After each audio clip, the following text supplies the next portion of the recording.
Nama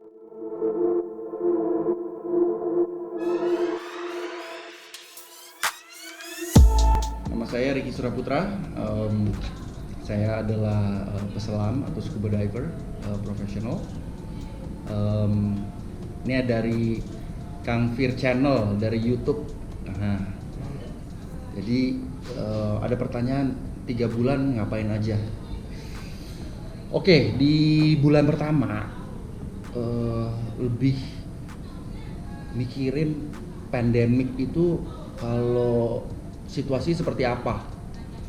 Jadi banyak yang saya ngulik lah pandemik di sebelumnya itu apa gitu kan, dari mulai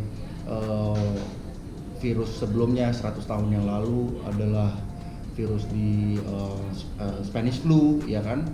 Habis itu dan sebelumnya sampai ke kolera dan lain-lain, dan bagaimana pernah tanggap bencana pandemik dan lain-lain. Pokoknya pretty much itu yang memang saya lakuin gitu loh. Saya pengen tahu sejarahnya seperti apa dan bagaimana penanganannya. Tapi dari sebulan pertama itu banyak yang saya pelajari bahwa memang ini sangat berdampak kepada psikologi, mental, dan juga fisik saya gitu. Jadi saya lebih banyak menanggulangi hal-hal tersebut.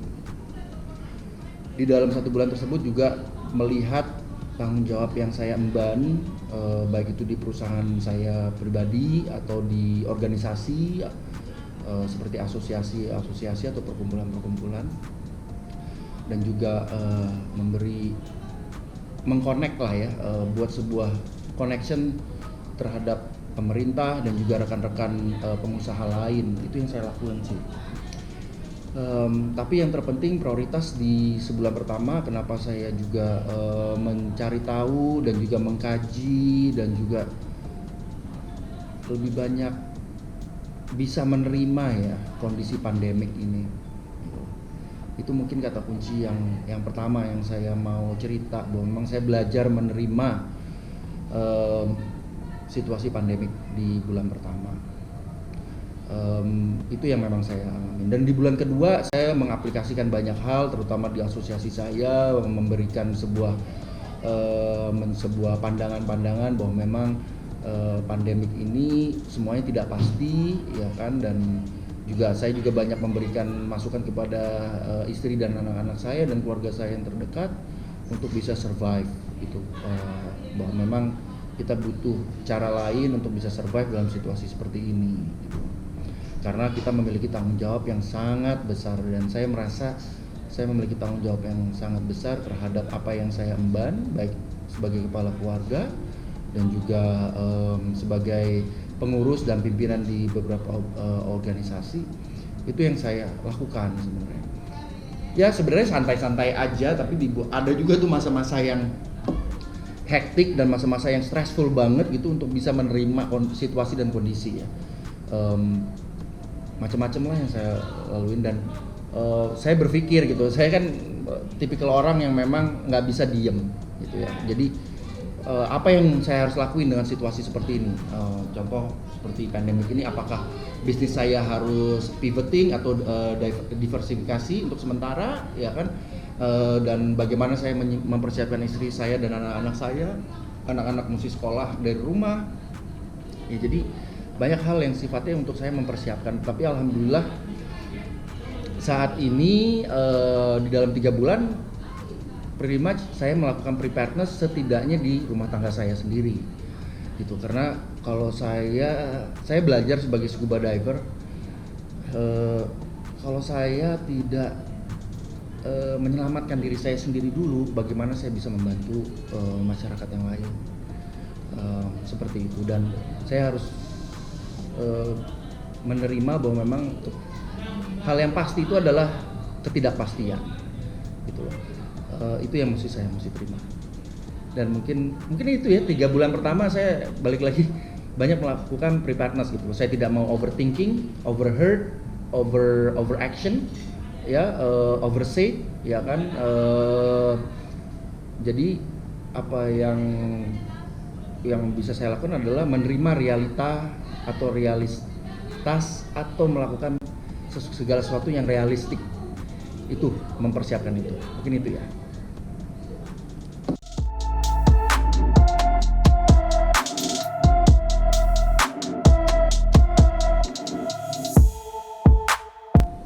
Oke. Saya cuma waktu punya simple dan padat ya. Kita melalui sebuah perjalanan atau proses yang mungkin kita belum pernah lalui di generasi kita dan juga harus kita laluin ya. Dan juga seluruh dunia harus melewati hal ini bersama-sama. Jadi pesan saya secara pribadi bahwa memang be ready. Kita sebagai pengusaha wisata selam adalah kita sudah terbiasa dengan dive your plan your dive, ya kan? Bahwa memang kita harus be ready dan kita harus mempersiapkan. Mempersiapkan adalah capacity, ya kan, kemampuan kita dan menghadapi kendala masing-masing. Tentunya ekonomi dan kesehatan ini atau kesehatan dan ekonomi maksud saya itu lebih penting. Ya. Saran saya mungkin pribadi adalah mendahulukan kesehatan karena saya rasa solusi terhadap ekonomi itu macam-macam solusi dan tidak mudah. Saya memiliki satu konsep yang saya selalu menjalankan dan juga teman-teman saya di beberapa organisasi juga saya selalu juga menyampaikan ini, ya kan. Ada satu konsep dibilang namanya disturb the comfort the disturb. Ya kan? Menjalankan ini tidak mudah, bahwa memang kita di wisata selam kita berusaha seoptimal mungkin dan optimis mungkin bahwa memang wisata selam bisa berjalan. Ya, tapi kita harus realistik. Ya, realistiknya adalah kebutuhan dasar kita harus terpenuhi. Baru kita bisa bantu teman-teman kita atau karyawan kita, teman-teman di lingkungan wisata selam kita. Jadi basic need saya harus terpenuhi dulu. Ya, basic need teman-teman di industri sebagai pemilik usaha ya atau profesional harus terpenuhi dulu. Apapun caranya. Kalau tidak bisa dari wisata selam, apapun caranya, menurut saya itu penting untuk kita bisa menyelamatkan diri kita sendiri sebelum kita menyelamatkan orang lain. Itu saya rasa satu hal yang saya belajar juga dari senior-senior saya, dari instruktur saya, dari teman-teman dari kalangan industri yang lebih dulu dari saya, bahwa memang we need to save ourselves in order for us to save the others. Setelah itu memang yang terpenting adalah untuk kolaborasi dan juga bersama-sama untuk kita bisa membangun usaha kita yang memang sekarang ini sangat terpuruk. Waktu saya sangat sedikit di video ini, ya kan. Itu yang mau saya sampaikan bahwa memang keselamatan teman-teman dalam arti kesehatan teman-teman dari COVID-19 ini dan juga keselamatan teman-teman dari musibah ekonomi ini itu yang utama. Diving memang adalah passion kita, passion saya juga. Tapi saya nggak bisa diving kalau saya nggak sehat.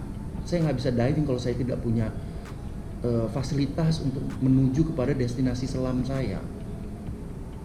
Jadi balik lagi kepada dasar bagaimana kita membuka pintu kita kepada masyarakat, kepada klien kita, kepada dunia, ya, pintu kita kepada laut dengan normal yang baru. Itu terpenting. Kita tidak bisa mengorbankan kesehatan kita, berarti kita mengorbankan keluarga kita juga. Ya. Yang pertama yang kita harus lakukan adalah pentingkan kesehatan nomor satu untuk diri kita sendiri dan juga keluarga kita sendiri. Ya. Saya sebagai ketua umum di Perkumpulan Usaha Wisata Selam Indonesia dan juga masyarakat selam Indonesia, saya benar-benar ingin sekali melihat teman-teman di laut, ya. Dan saya pengen sekali melihat laut juga dengan kondisi yang new normal, ya. Diver dengan kondisi yang new normal, industri juga dengan kondisi yang new normal, dan juga dunia diving dengan new normal, karena langkah yang memang harus kita lakukan adalah kita harus percaya sama diri kita sendiri dan lingkungan kita sebelum kita bisa dipercaya oleh negara-negara tetangga atau negara-negara kita yang lain, bagaimana kita menjalankan recreational diving atau wisata selam di Indonesia. Mungkin pesan saya adalah itu, ya. So kita harus berani, ya, mengalahkan comfort zone kita untuk melakukan perubahan, ya kan. Dan di saat memang kita sudah dan kita merasa kita terganggu atau ada yang disturbing di dalam comfort zone kita harus bisa mampu untuk membuat diri kita sendiri comfortable. Ya, mungkin saran saya kuncinya itu adalah selamatkan diri kita masing-masing untuk kita bisa membantu yang lain. Mungkin itu pesan saya untuk teman-teman di industri dan juga sahabat-sahabat kita di industri. Mungkin itu.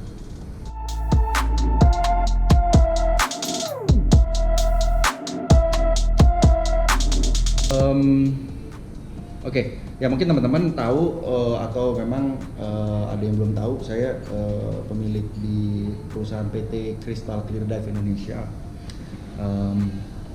Jadi di bawah PT Crystal Clear Indonesia itu ada 3 operation, adalah Crystal Clear Dive, PADI 5 Star Dive Center, dan juga Dive & Co itu lebih ke diving facility, dan juga Scuba Joy lebih ke dive operator atau memang dive expedition provider.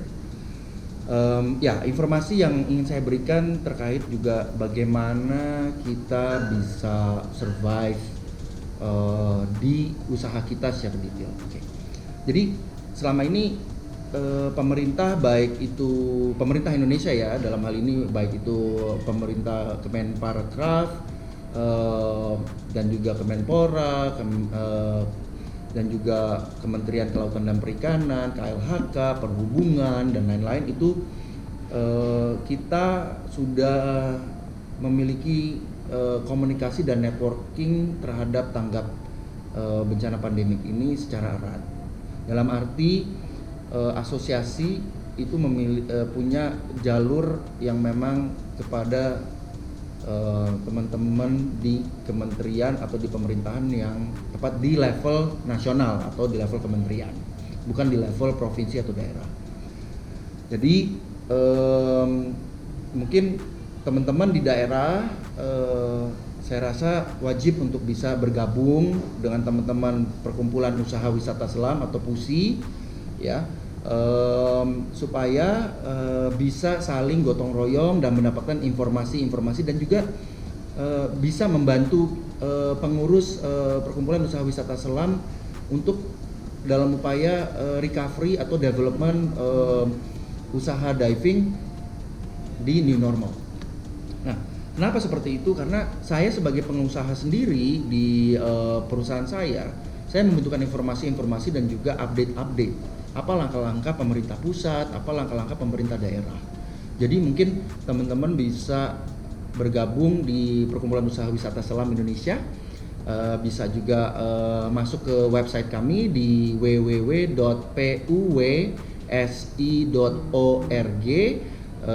Untuk para pengusaha wisata selam itu bisa dive operator, ya kan, bisa dive centers, bisa juga LOB, ya kan, bisa dive resort dan lain-lain yang berhubungan sama selam, ya. Bisa seperti itu. Ya, memang kita sangat membutuhkan sekali untuk kita bersama-sama.